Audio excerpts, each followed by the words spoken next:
Equity mind. I will say this about investing. Everything you do learn is cumulative. What I learned at 20 is useful.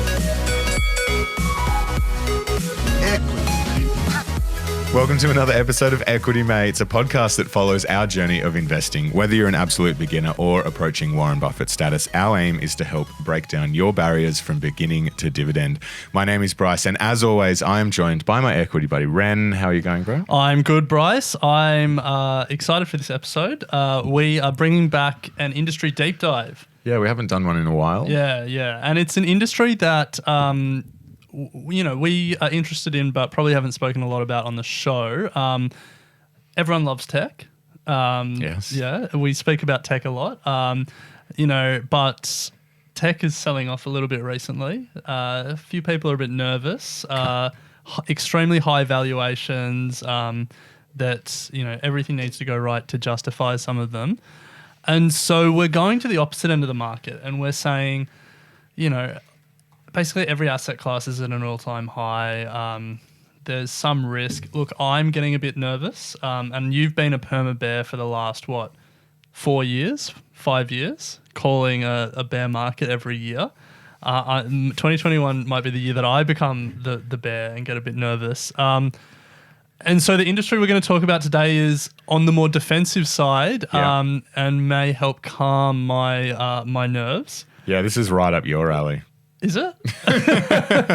Well, anyway, without further ado, the industry that we're going to be talking about today is infrastructure. So investing in infrastructure. And Bryce and I had a bit of a debate around what even is infrastructure. So we'll be getting into all of that, how you can invest in it, what it is.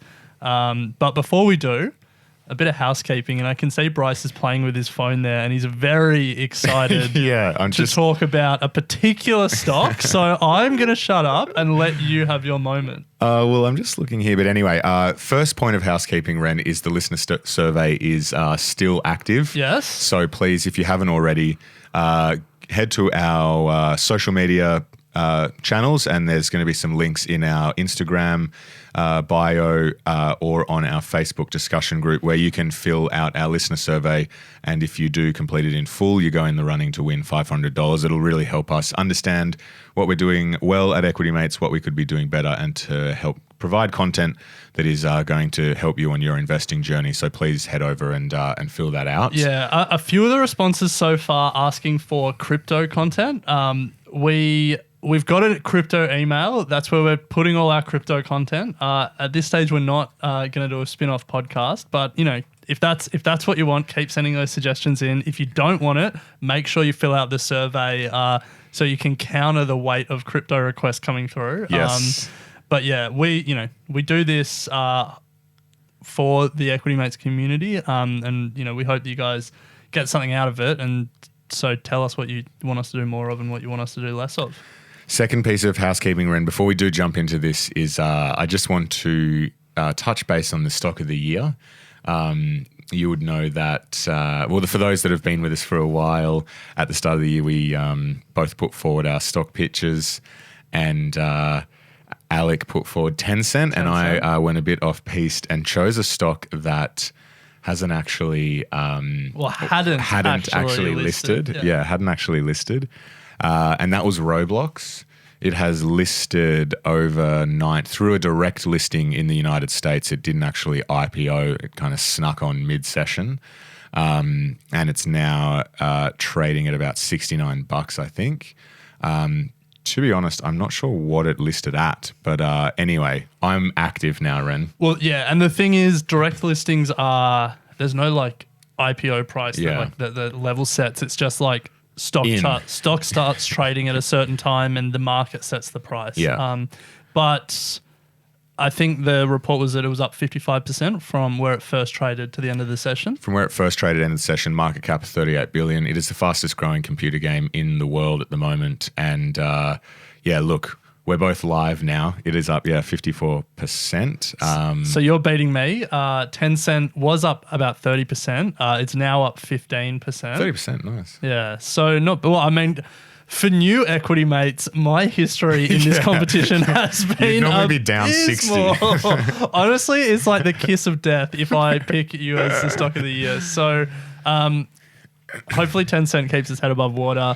Roblox, very strong start. Will it hold? Will it hold? I'm nervous. But anyway, look, we're both live. That's the main thing. Let's see how it goes. But let's move on to, I guess, what is the topic of the day, and that is a deep dive into infrastructure. Yeah, let's do it. So let's start with what is infrastructure, I guess. We were having a bit of a debate about what it was. Were we? Yeah, do you not remember? I started by saying, it's things like like the companies are like Transurban, Sydney Airport, and then you were like Sydney Airport is an infrastructure, and then you were talking about like the material companies that supply the infrastructure. Yeah. Well, I was coming at it from an investment play, and I can see. Well, let's get into this, but that's what we're doing. We're getting into it. I think that when I think about investing in infrastructure, there's two ways to do it. There is the Transurban way, which is obviously building infrastructure and owning infrastructure. Yeah, owning and operating infrastructure. Owning and operating infrastructure.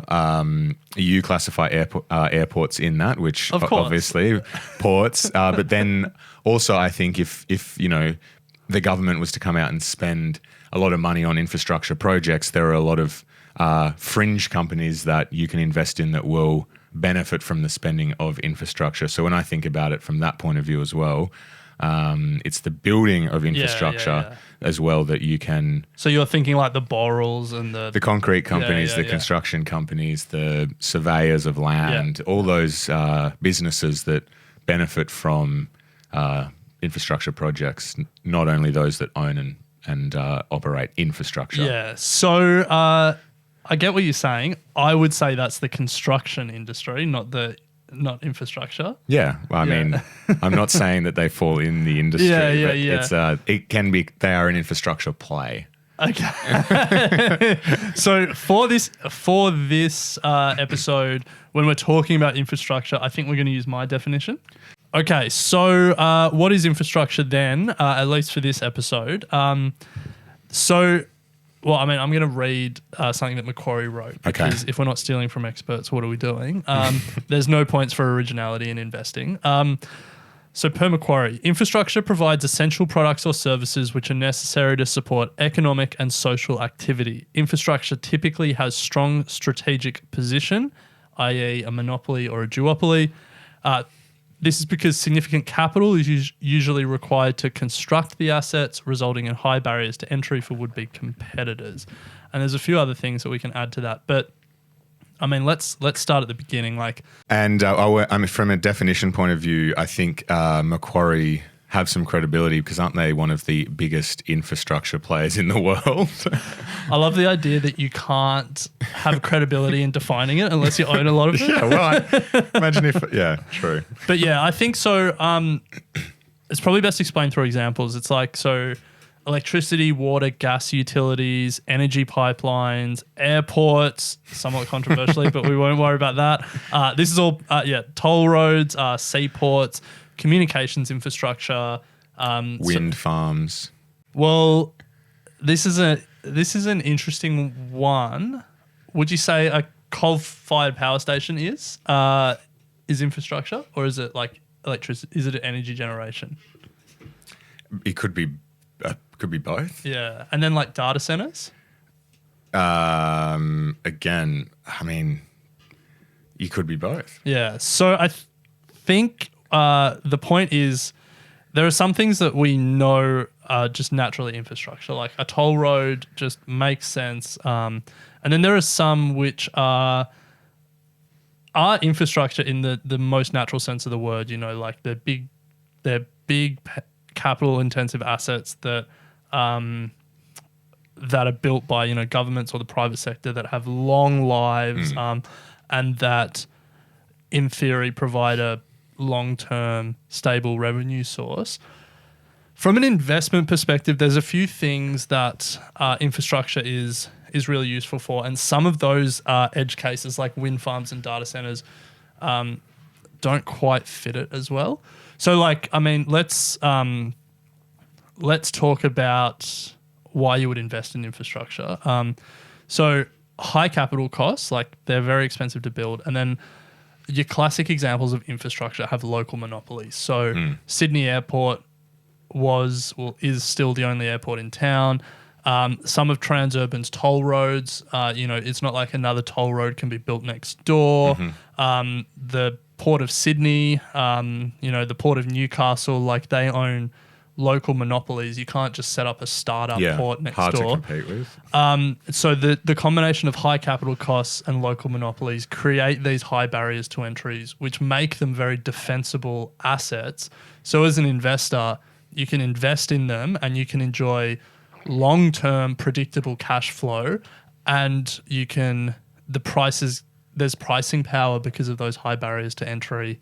And so you can increase prices with inflation. So think about toll roads. We just interviewed an expert who was talking about Transurban's tolls being $9 on a road. Yeah, crazy. They can increase prices with inflation.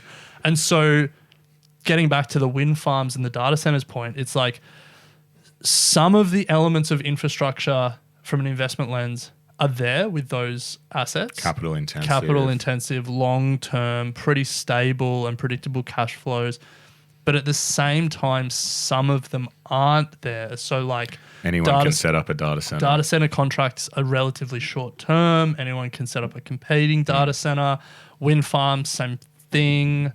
So yes, they are infrastructure. Like if you went to the Department of Planning or Infrastructure Australia, or you went to Scott Morrison, of course wind farms and data centers would fall under his definition of infrastructure. As an investor, you can definitely invest in them, and some of those companies are killing it at the moment. But in terms of the key characteristics you're looking for when you're talking about investing in infrastructure, some of them are there, some of them aren't. Yeah.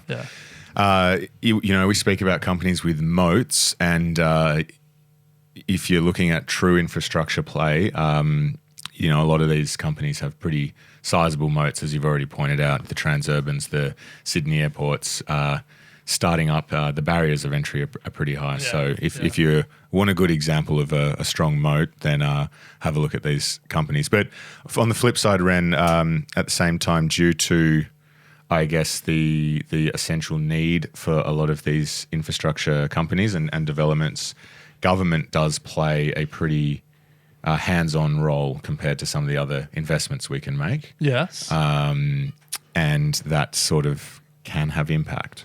It can. I mean, in both the positive and the negative sense. So, I mean, the role of government is huge in infrastructure for obvious reasons. The biggest one being they build a lot of it. Yeah. Either the government builds it themselves, or these days you see a lot of public-private partnerships where, the government and Transurban work together to build a toll road or something like that. But due to the nature of these services, like electrical utilities, water utilities, like they're like key services. So the government heavily regulates them, which in one sense can be bad for investors, probably good for society, definitly good for society. But as for investors, it means sometimes, there's limits on how much you can raise prices and stuff like that. On the flip side, though, sometimes the best monopoly can be a government-enforced monopoly. Like if you're the electrical utility, or if you're Sydney Water, you're not threatened by a rival water utility that thinks they can be more efficient and offer customers lower prices, because the government protects your water utility monopoly.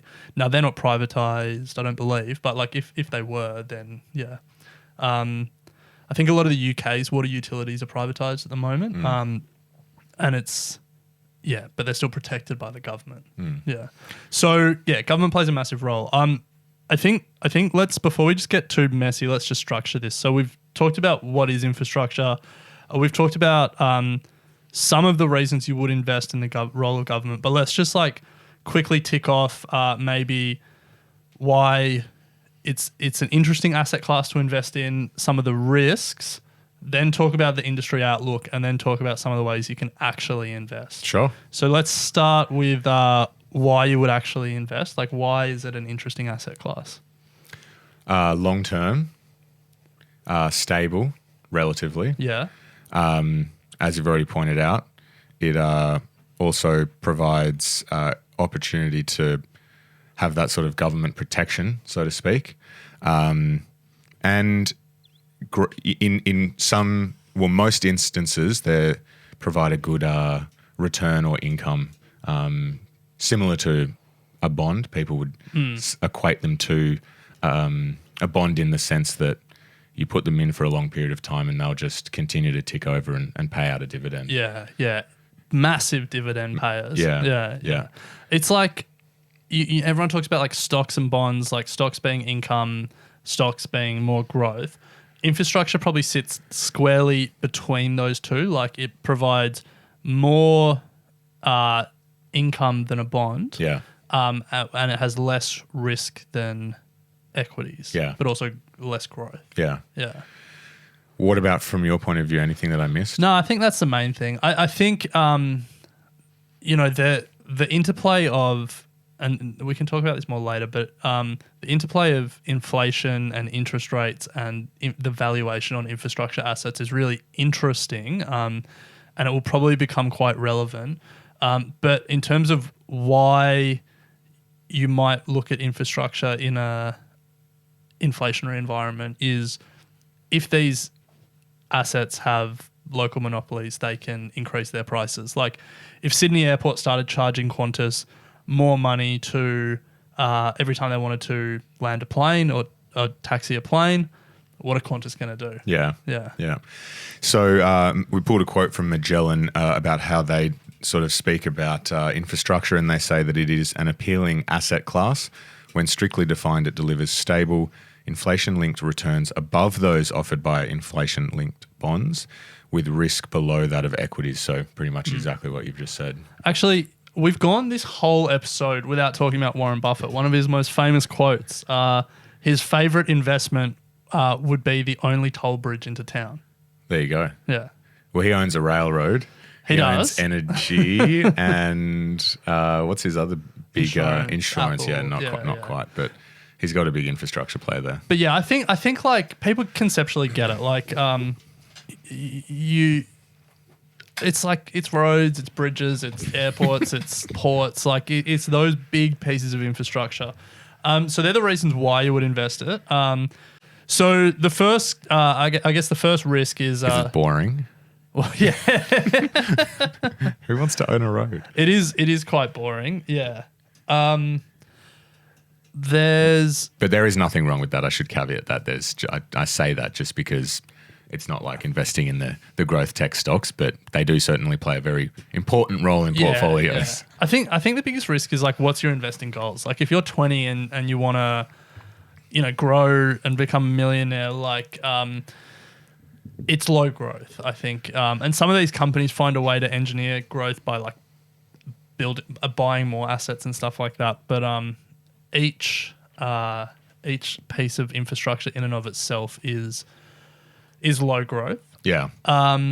Another risk to my mind is that they often get valuations wrong.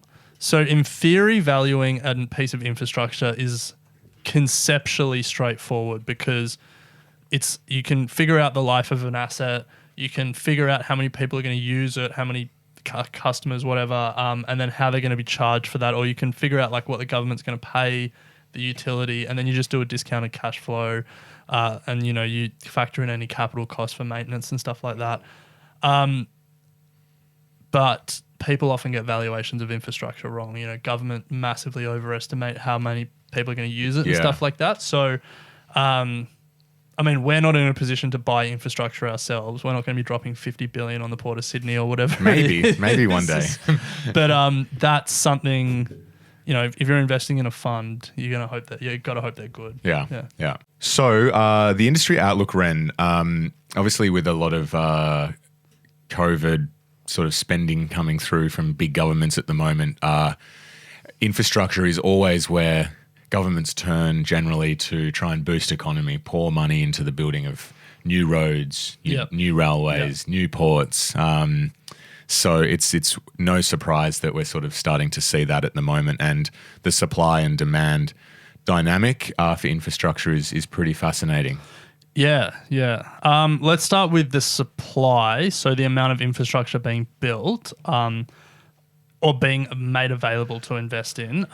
You're right. Like, let's build our way out of a recession is Classic. Watch Utopia on ABC to get an insight into how that all works. There was a running joke when Trump was in office that he was about to do infrastructure week, and it was one of the first things on his agenda. The wall. Yeah. Well, yeah. Is that infrastructure? Let's not go down that. Let's not go down that rabbit hole. When Steve Bannon, first thing he wanted to do was infrastructure, because he thought it would bring both sides of America together, fix their crumbling infrastructure, big win, $1 trillion infrastructure package. 4 years, the administration kept saying it's about to be infrastructure week. We're about to do it. Never happened. Jeez. Now Biden is talking about doing a $1 trillion plus infrastructure package. Same thing. I mean, he probably can stay focused longer than us. So, likely to get it done. But yeah, so the US probably going to do a big infrastructure bill soon. A lot of the rest of the world are probably going to do something similar to stimulate the economy. China's building. We're seeing iron ore prices rise on the back of demand for more steel and stuff like that. So the world is getting ready to build. McKinsey did a study and suggest the world needs to spend $5.5 trillion US dollars to upgrade infrastructure. KPMG did a study and suggested that developing Asian countries need to spend $1.7 trillion a year for the next decade to maintain growth and tackle poverty. To maintain GDP growth? Yeah. 1.7 trillion. Yeah, per year. And so per year? Yeah, over the next decade. Jeez. So it's just like that's not good. There's a feeling that we should build to stimulate growth out of COVID, and there's also a need to build. Yeah. Like, Italy had the bridge collapse. The US infrastructure is crumbling. Like, there's a lot of need to build more infrastructure. So on the supply side, I guess the need to build more infrastructure is one thing.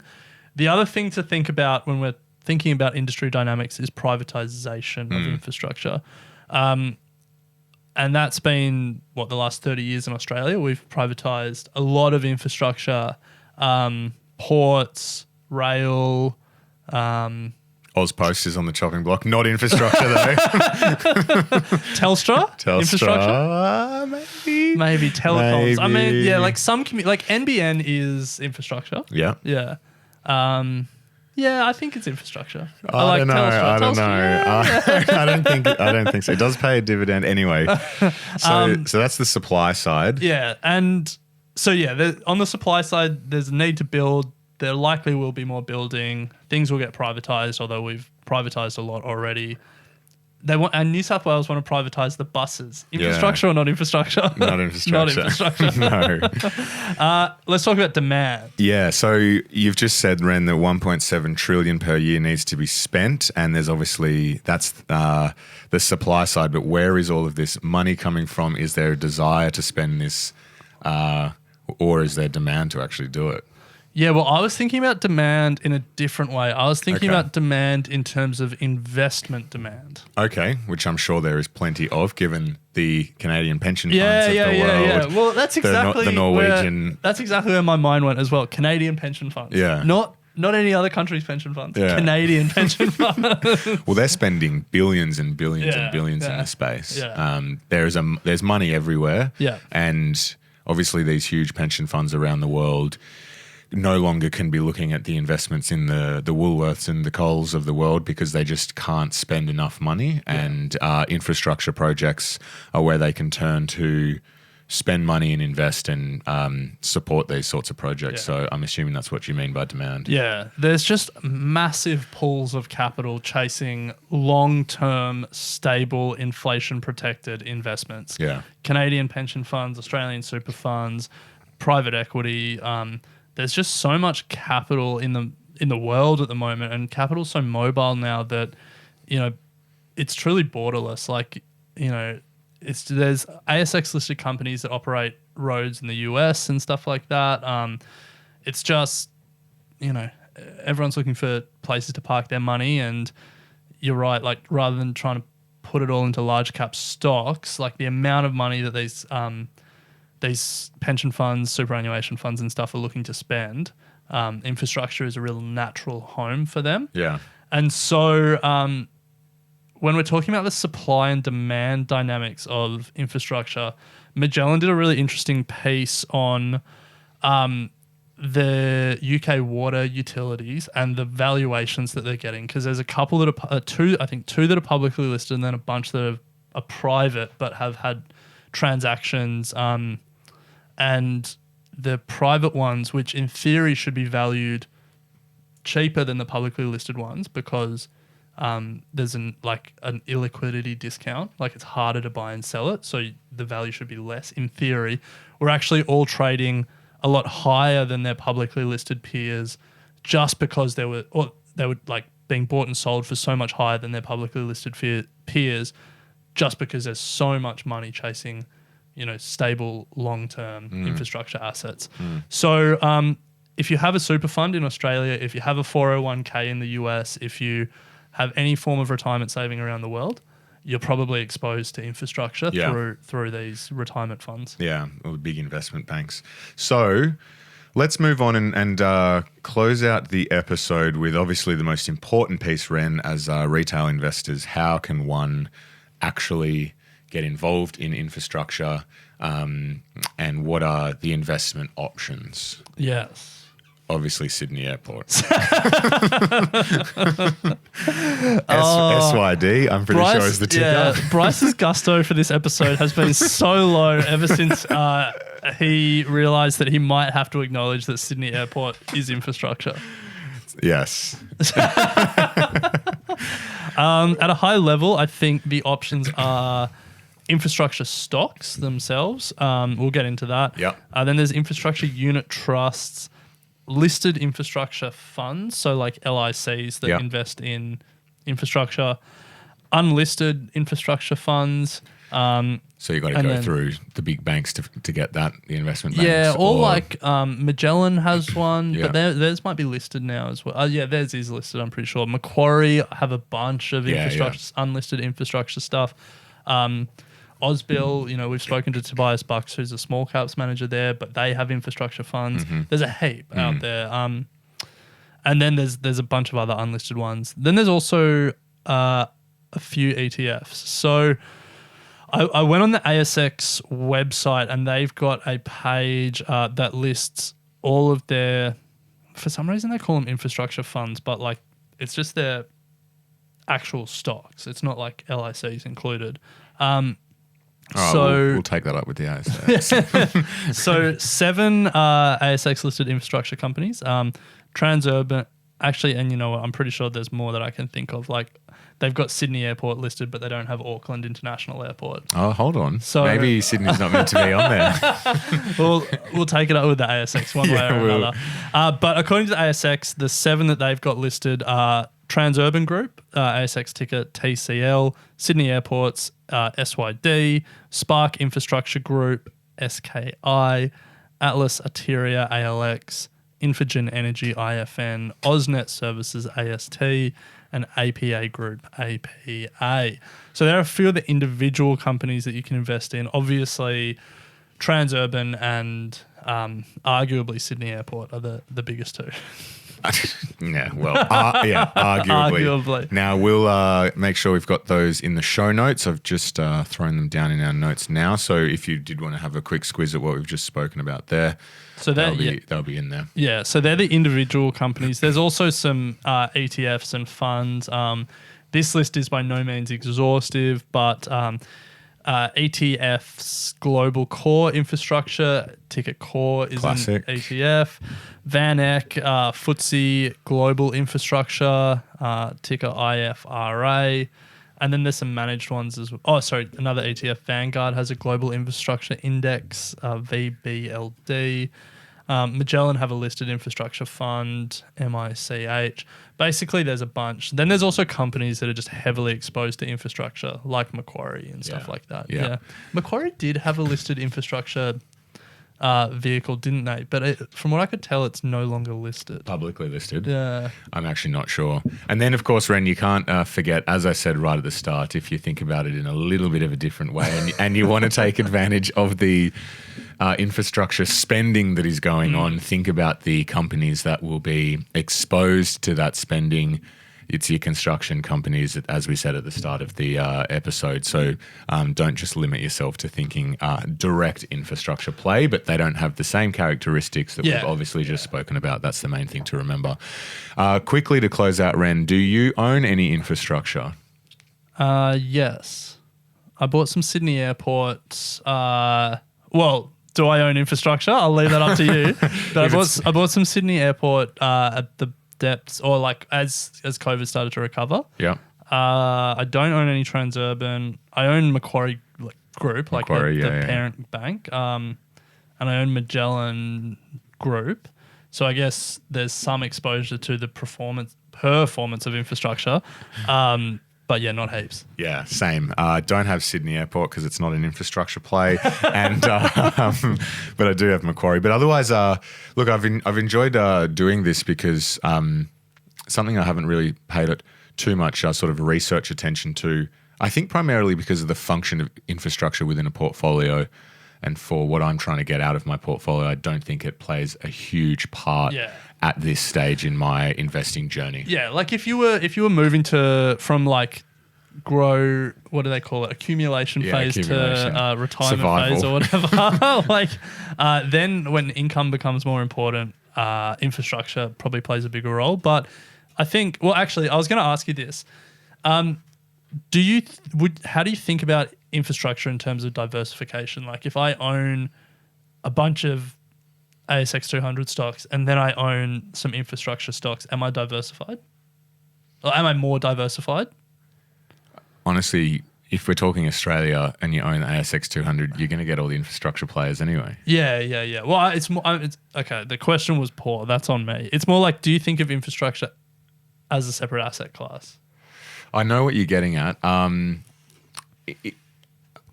Yes. Yeah. I do. In the way that it functions in a portfolio and the way that the reasons that people buy it and the reasons we've spoken about in this episode, the characteristics of it and why it is generally seen as that middle ground between a bond and an equity. It's its own sort of pseudo asset class. Yeah.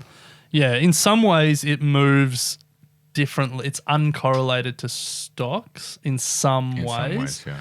Then there's this whole interest rates, inflation, and infrastructure discussion that I'm guessing you don't want me to get into. No. We've reached the end. We've reached the end of the episode, Ren. I'm sorry. I'm going to have to cut you off there. But if you'd like to hear more from Ren, I'll give you his mobile number and you can give him a call. Look, very quickly, infrastructure is, it has pricing power, so it's inflation protected. But if interest rates rise, cost of capital increases and returns on a relative basis compared to like bond yields and stuff also changes. That was my 25 words or less. Jeez, I don't think I've ever heard you do that. But look, that does bring us to the end of the episode. I hope you've managed to get something out of that is helping you on your investing journey. And if infrastructure is something that you've been looking to put into your portfolio, hoping we've been able to break it down in a way that is a bit more manageable and understandable for you. And if there's any of those Canadian pension funds out there that are looking for places to park some cash, hit us up. Yes, hit us up. Yes, Anyway, we'll a reminder to everyone that we obviously do have Comedian v Economist. We also have Meet, Pay, Love and Get Started Investing in the Equity Mates Media podcast network. So if you're looking for some more podcast, stuff to listen to, go and listen to them. Podcast stuff. That's not very good, is it? What else would you be looking for podcasts for if you weren't trying to listen to them as well? Good question. Head to our website if you'd like more information, or you can hit us up with an email at contact@equitymates.com. But as always, great to chat stocks, Ren.